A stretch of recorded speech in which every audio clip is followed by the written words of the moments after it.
Anong pagkakasarap nga naman itong sinigang na corned beef. Talaga naman, napanood ko ito, sa isang content creator at aking ginaya. Ay masarap nga naman, para kang nangangain ng nilagang baka na fresh. Ay ganari ko iniluto, nilagyan ko ng labanos, may sitaw, may siling pangsigang. Tapos mayroong kangkong, bumili din akong 2 bungkus na kangkong.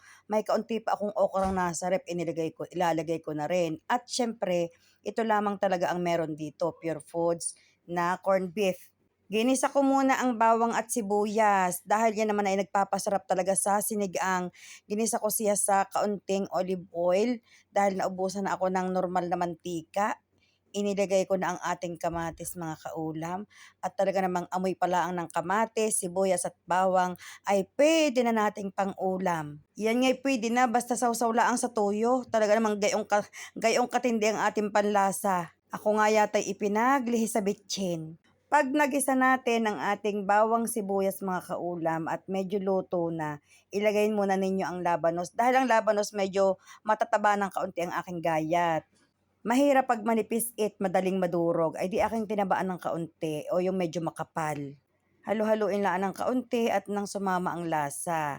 At pagkatapos ay ilagay na natin ang ating corned beef sa lata. Kung bakit baga naman yung corned beef, wala namang mais. Yan lang talaga ang aayaw ko sa Pure Food. Sobrang kapal ng taba.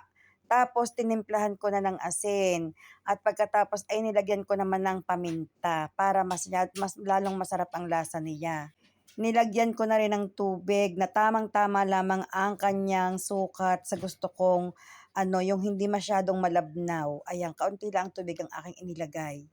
At pagkatapos ay ating hayaan medyo kumulo ng kaunti at nang maluto ang ating baka at saka ang ating labanos.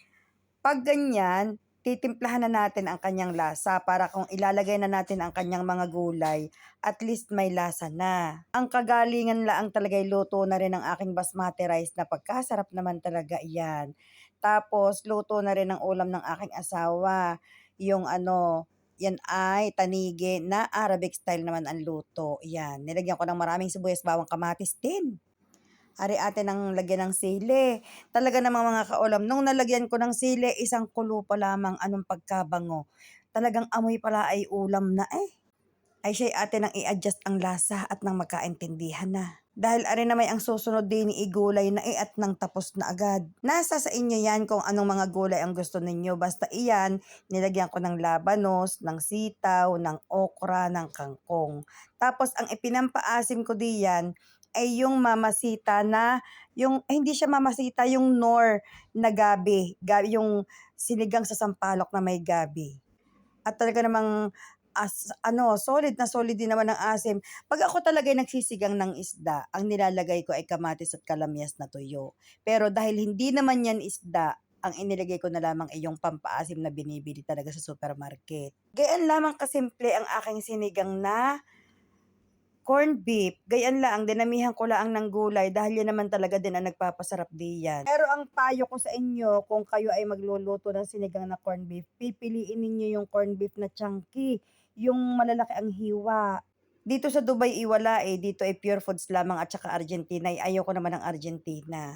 Tapos kapag gusto ninyo ng medyo maanghang na corned beef, ay di ang bilhin ninyo yung maanghang. Ako ayoko ng maanghang, ayos na sa akin ang ganyan. Tapos yung Delimundo naman na corned beef, napaka-OA naman ng presyo, napakamahal. So ayan, luto na, kain tayo.